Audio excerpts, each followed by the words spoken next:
நான் வந்து அத்தியந்தல் முகாம் தலைவராக வந்து கடந்த ஒரு 15 ஆண்டுகளாக இருந்துகிட்ருக்கேன். இது இப்போ என்ன இங்கே நடந்துச்சுன்னா பார்த்தீங்கன்னா, தமிழ்நாடுல வாழ்கிற வந்து அகதிகளுக்கு வந்து இந்த வீட்டு திட்டம் வந்து தமிழ்நாடு அரசால் வந்து செஞ்சிட்ருக்காங்க. அதில் பார்த்தீங்கன்னா எல்லா முகாம்லையும் பார்த்தீங்கன்னா தொகுப்பு வீடு கட்டி கொடுக்குறாங்க. மற்ற எல்லா முகாம்லையும் எங்களுக்கும் இதே தொகுப்பு வீடு தான் கட்டி கொடுக்குறதா சொல்லியிருந்தாங்க.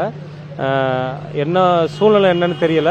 திடீர்னு அடுக்குமாடி, அதாவது வந்து 1+1 திட்டம் மூலமாக வீடு கட்டுறதா முடிவு எடுத்திருந்தாங்க.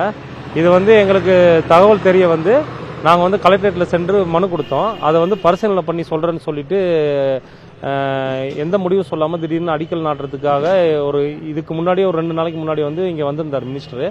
அப்போ நாங்கள் எல்லாரும் முகாம் மக்கள் அனைவரும் இங்கே திரண்டு வந்து மினிஸ்டரை சந்தித்து பேசணும். அப்போ அவர் வந்து சரி இதை கேன்சல் பண்ணிவிட்டு கணந்தமுடியில் செஞ்சிடலான்னு சொல்லிட்டு உத்தரவு கொடுத்துட்டு கிளம்பிட்டாரு. அதுக்கப்புறம் 2 நாள் கழிச்சு மறுபடியும் இதே இடத்துலையே அடிக்கல் நாட்டுறதா தகவல் வந்ததுனால நாங்கள் மினிஸ்டரை சந்திக்க அவர் இல்லத்துக்கு சென்றிருந்தோம். அப்புறம் வந்து அவங்க நீங்கள் அடிக்கல் நாட்டுற இடத்துக்கு வாங்கன்னு சொல்லியிருந்தாங்க.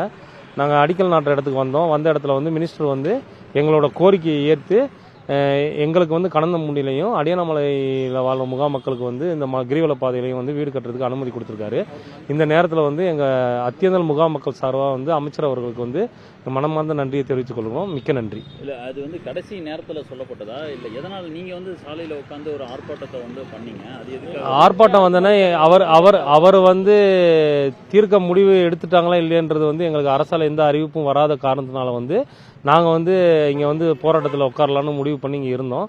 கடைசியில் வந்து அவர் முன்னாடியே முடிவு பண்ணி எங்களை சந்திக்கிறதுக்கு முன்னாடியே வந்து அவரே மக்கள் முன்னிலையில் சொல்லிட்டாரு, உங்களுக்கு அடுக்குமாடி கிடையாது, உங்களுக்கு வந்து தொகுப்பு வீடு கணந்தமுடியில் நீங்கள் எதிர்பார்த்த இடத்துலையே கட்டி கொடுக்குறோன்னு சொல்லிட்டாரு.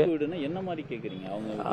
அரசு முறையாக முகாம் மக்களுக்கு எந்த மாதிரி செஞ்சு கொடுத்துட்டு இருக்காங்களோ அதே மாதிரியே தொகுப்பு வீடு தான் நாங்கள் கேட்டோம். அதே மாதிரியே 4 வீடுகள் கொண்ட தொகுப்பு வீடு தான் கட்டிட்டு இருக்காங்க எல்லா மாவட்டத்திலையும். அதே மாதிரியே கட்டி கொடுக்குறோன்னு சொல்லிட்டாங்க. இல்லை, கீழ்த்தளத்திலேயே. மிக்க நன்றி. அரசுக்கும் மந்திரி அவர்களுக்கும் மிக்க நன்றி. நாங்கள் வந்து அடியானமலை அந்த கிரிவல பாதையில் வந்து 34 வருஷம் அங்கே குடியமர்த்தப்பட்டு அங்கே வாழ்ந்து வருகிறோம். அரசு நலத்திட்டங்கள்லாம் எங்களுக்கு சரிவர கிடைக்குது, அதில் எந்த குறையும் இல்லை. இப்போ வந்து தமிழகத்தில் அனைத்து பகுதிகளிலும் வீடு கட்டி கொடுக்கப்பட்டு குடியமர்த்தப்பட்டிருக்காங்க மக்கள், எங்களுடைய மக்கள். அது எங்களுக்கு வந்து இங்கே வாழ்வாதாரம் பாதிக்காத வண்ணம், அதாவது சிட்டி பக்கத்திலேயே கட்டித்தரதுக்கு ஏற்பாடு பண்ணியிருக்காங்க அமைச்சர் அவர்கள். வீடு கட்டித்தரதுக்கு நாங்கள் முழுமனதாக 60 குடும்பமும் இந்த இடத்துலையே வாழ்றதுக்கு நாங்கள் ஆசைப்பட்டு இந்த இடத்தையே நாங்கள் விரும்பி கேட்டிருக்கோம். இந்த இடத்துல வீடு கட்டித்தரன்னு சொல்லியிருக்காங்க. இப்போ இருக்க வீடுகள் வந்து அவ்வளவு நல்லா இல்லை. அதுக்காக புதிதாக வீடு கட்டி தந்திருந்தா நல்லா இருக்கும், அதில் நாங்கள் நல்லா வாழ்வோம். அதற்காக முதலமைச்சர் அவர்களுக்கும் அமைச்சர் அவர்களுக்கும் எங்களது முகாம் சார்பாக நன்றியினை தெரிவித்துக் கொள்கிறேன்.